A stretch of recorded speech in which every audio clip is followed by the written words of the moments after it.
नमस्कार दोस्तों, आज है तारीख 6 नवंबर 2024, दिन बुधवार। आइए देखते हैं आज की उत्तर प्रदेश से जुड़ी वो सभी काम की बड़ी खबरों को जो आप सभी के लिए बहुत खास और काम की होने वाली है। जैसे कि आम आदमी के लिए सरकार द्वारा लिए गए नए फैसले और नए स्कीम की, उसके साथ में बेरोजगार घूम रहे साथियों के लिए नए रोजगार की खबरों के साथ मौसम विभाग, बैंकों और स्कूलों में छुट्टियों के साथ एक नजर आपके भाग्य से जुड़ी राशियों पर भी इस वीडियो में देने वाले हैं।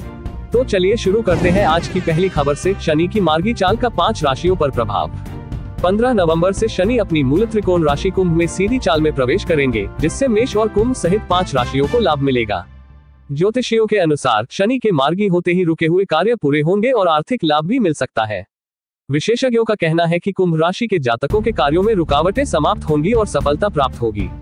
वृष, कर्क, मीन और कन्या राशि के जातकों को भी व्यापार, धन, विवाह और विदेश यात्रा में लाभ मिलेगा। एक और बड़ी खबर आ रही है दोस्तों, आपको बता दें, महाकुंभ 2025 की तिथियां घोषित। साल 2025 में प्रयागराज में आयोजित होने वाला महाकुंभ मेला 13 जनवरी से 26 फरवरी तक चलेगा। शाही स्नान की महत्वपूर्ण तिथियां 13 जनवरी को पौष पूर्णिमा, 14 जनवरी को मकर संक्रांति और 26 फरवरी को महाशिवरात्रि रहेंगी। इस बार पहले दिन सिद्धि योग का शुभ संयोग भी बन रहा है। महाकुंभ में लाखों श्रद्धालु हिस्सा लेंगे, जो हिंदू धर्म का सबसे बड़ा पर्व है। चलिए नजर डालते हैं एक और बड़ी खबर पे। यूपी के 15 बस डिपो निजी कंपनियों को सौंपे गए। उत्तर प्रदेश के 15 सरकारी बस डिपो का रखरखाव अब निजी कंपनियों द्वारा किया जाएगा। इन डिपो में अवध, नजीबाबाद, हरदोई और वाराणसी कैंट जैसे मुख्य डिपो शामिल है। यूपी परिवहन मंत्री दयाशंकर सिंह के अनुसार निजीकरण से बसों की मेंटेनेंस में सुधार होगा।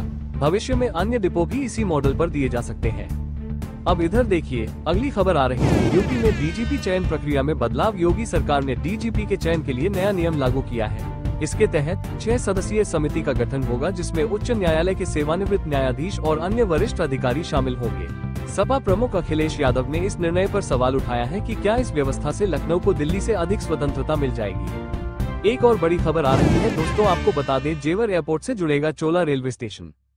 भारतीय रेल ने चोला रेलवे स्टेशन से नोएडा इंटरनेशनल एयरपोर्ट तक 16 किलोमीटर की अंडरग्राउंड रेलवे लाइन बिछाने की योजना बनाई है। इससे जेवर एयरपोर्ट का सीधा संपर्क देश के अन्य हिस्सों से संभव होगा। यमुना विकास प्राधिकरण के सीईओ अरुण वीर सिंह ने बताया कि यह लाइन मल्टी मॉडल कनेक्टिविटी का हिस्सा होगी। चलिए नजर डालते हैं एक और बड़ी खबर पे। फूड मिलावट की जांच के लिए नई मशीन भारतीय विश्व विज्ञान अनुसंधान संस्थान और CRI पिलानी ने फ्लोरी PCR मशीन विकसित की है, जो 1 घंटे के भीतर खाद्य पदार्थों में मिलावट की जांच कर सकती है। यह मशीन DNA आधारित विश्लेषण के जरिए भोजन की शुद्धता की पुष्टि करेगी। इस तकनीक को खाद्य धोखाधड़ी रोकने के लिए इस्तेमाल किया जा सकता है। एक और बड़ी खबर आ रही है दोस्तों, आपको बता दें, यूपी के 14 जिलों में 17,000 बिजली उपभोक्ताओं की तलाश में विभाग। मध्यांचल विद्युत निगम द्वारा यूपी के 14 जिलों के 30,000 से अधिक बिजली उपभोक्ताओं ने जनवरी से अब तक कनेक्शन कटवा लिया है। इनमें से 11,000 से अधिक उपभोक्ताओं ने सौर ऊर्जा सिस्टम अपनाया है और 2,000 उपभोक्ता दूसरी जगह शिफ्ट हो गए हैं। लेकिन अब निगम को 17,000 ऐसे उपभोक्ताओं की तलाश है जिनके कनेक्शन कट चुके हैं और वे कहां गए, इसकी जानकारी नहीं है। ऐसा माना जा रहा है कि ये उपभोक्ता बिजली बिल अधिक होने के कारण गायब हुए और संभवतः किसी अन्य नाम से कनेक्शन ले लिया।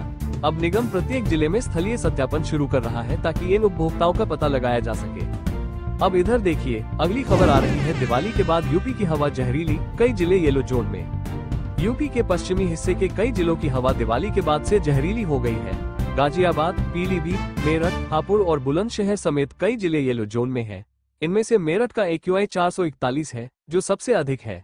इसके अलावा गाजियाबाद में 187, लखनऊ में 125 और कानपुर में 152 AQI दर्ज हुआ है। इन जिलों की हवा गंभीर बीमारियों से पीड़ित मरीजों के लिए खतरनाक साबित हो रही है। वहीं गोरखपुर में फिलहाल हवा का स्तर ठीक है और AQI 80 है। एक और बड़ी खबर आ रही है दोस्तों, आपको बता दें, योगी आदित्यनाथ का JMM के मंत्री पर हमला, कहा औरंगजेब की तरह देश को लूटा। झारखंड में चल रहे चुनाव प्रचार के दौरान उत्तर प्रदेश के मुख्यमंत्री योगी आदित्यनाथ ने JMM के मंत्री आलमगीर आलम पर कड़ा हमला बोला। कोडरमा में एक रैली के दौरान योगी ने कहा कि जिस तरह औरंगजेब ने देश को लूटा और पवित्र मंदिरों को नष्ट किया, वैसे ही आलमगीर आलम ने झारखंड के गरीबों का धन लूटा। उन्होंने कहा कि आलमगीर के ठिकानों पर ईडी ने छापेमारी में लगभग 30 करोड़ रुपए नकद बरामद किए, जिनको गिनने के लिए मशीनें मंगानी पड़ी थी। योगी ने कांग्रेस पर भी तंज कसा और कहा कि लंबे समय तक शासन में रहते हुए उन्होंने गरीबों के लिए कुछ नहीं किया। अब इधर देखिए, अगली खबर आ रही है। यूपी मदरसा एक्ट पर सुप्रीम कोर्ट का समर्थन, 16,000 मदरसों को मिली राहत। सुप्रीम कोर्ट ने यूपी के मदरसा एक्ट को संवैधानिक ठहराते हुए हाई कोर्ट का फैसला पलट दिया है। अदालत ने कहा कि मदरसा एक्ट संविधान के तहत ही है और इसकी मान्यता खारिज नहीं की जा सकती। साथ ही अदालत ने ये भी कहा कि मदरसों में उचित सुविधाओं और शिक्षा की गुणवत्ता का ध्यान रखना आवश्यक है। इस फैसले से यूपी के 16,000 मदरसों को राहत मिली है, जिन्हें पहले असंवैधानिक ठहराया गया था। चलिए नजर डालते हैं एक और बड़ी खबर पे। पूर्वी हवाओं के असर में कमी, बढ़ेगी ठंड का एहसास। मौसम विभाग के अनुसार यूपी में उत्तर पूर्वी हवाओं का दबाव कम होने से अब उत्तर पश्चिमी हवाएं चलने लगी हैं, जिससे ठंड का असर बढ़ रहा है। अगले 48 से 72 घंटे में पश्चिमी हवाओं का दबाव बढ़ेगा, जिससे ठंड बढ़ने की संभावना है। मौसम विशेषज्ञों का कहना है कि नवंबर के मध्य तक ठंड में और इजाफा हो सकता है। सोमवार की सुबह गोरखपुर में कोहरा दिखा और दृश्यता भी कम हो गई। ठंड के बढ़ते प्रभाव को देखते हुए कई स्कूलों ने छोटे बच्चों के लिए विंटर ड्रेस कोड लागू कर दिया है। एक और बड़ी खबर आ रही है दोस्तों, आपको बता दें, सिद्धार्थनगर में प्रतिमा विसर्जन के दौरान पथराव, श्रद्धालुओं का आक्रोश। उत्तर प्रदेश के सिद्धार्थनगर में सोमवार की शाम प्रतिमा विसर्जन के दौरान कुछ लोगों द्वारा पत्थर फेंकने की घटना से तनाव फैल गया। घटना के बाद गुस्साए श्रद्धालुओं ने मंदिर चौराहे पर सड़क जाम कर दी। मौके पर पहुंचे एसडीएम और सीओ ने लोगों को शांत कराया और पुलिस ने एक व्यक्ति को हिरासत में ले लिया। स्थिति को नियंत्रण में लाने के बाद श्रद्धालु प्रतिमाओं को विसर्जन के लिए ले गए। ये घटना डुमरियागंज कस्बे के माली मैन्हा इलाके में हुई, जहां 3 स्थानों पर मां लक्ष्मी की प्रतिमाएं स्थापित थी और सोमवार को उनका विसर्जन होना था।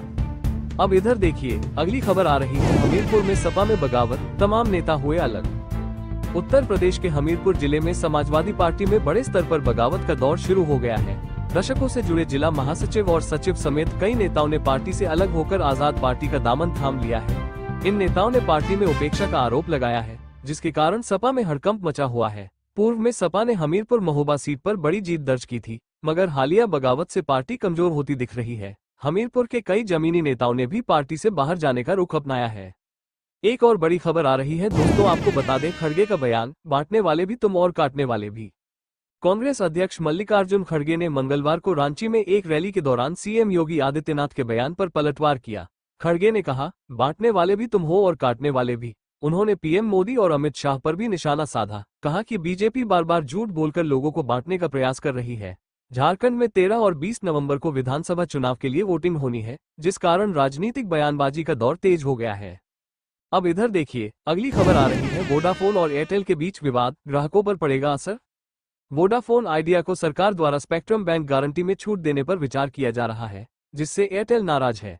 एयरटेल ने इस फैसले पर आपत्ति जताई है और कहा है कि सभी कंपनियों के साथ समान व्यवहार होना चाहिए। एयरटेल का कहना है कि किसी भी ऑपरेटर की फाइनेंशियल स्थिति के आधार पर अलग व्यवहार करना उचित नहीं है। वोडाफोन आइडिया ने सरकार से मदद मांगी है, क्योंकि उनकी बैंक गारंटी में छूट की जरूरत है। हालांकि एयरटेल के विरोध का क्या असर होगा, इस पर अभी कोई आधिकारिक बयान नहीं आया है। चलिए नजर डालते हैं एक और बड़ी खबर पे। रेलवे भर्ती का नॉर्मलाइजेशन फॉर्मूला जारी, अधिक आयु वालों को लाभ। रेलवे भर्ती बोर्ड ने NTPC UG, NTPC graduate, RPF SI, assistant loco pilot और अन्य भर्ती परीक्षाओं के लिए नॉर्मलाइजेशन फॉर्मूला जारी किया है। विभिन्न शिफ्टों में आयोजित होने वाली इन परीक्षाओं में नॉर्मलाइजेशन प्रक्रिया के तहत अभ्यर्थियों के रॉस्को को परसेंटाइल में बदला जाएगा। अधिक आयु वाले अभ्यर्थियों को टाई ब्रेक की स्थिति में मेरिट में ऊपर रखा जाएगा। यदि समान अंक प्राप्त होते हैं तो अल्फाबेट के क्रम के अनुसार फैसला किया जाएगा।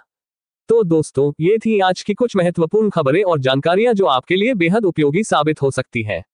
ऐसी जानकारी आपको शायद और कहीं एक साथ न मिल सके, इसलिए रोज की ताजा खबरों के लिए हमारे चैनल को सब्सक्राइब जरूर करें और वीडियो को लाइक नहीं किया तो लाइक करें। साथ में अपने जिले का नाम कमेंट में लिखें, ताकि आपके जिले से जुड़ी हर जानकारी आप तक पहुंच सके।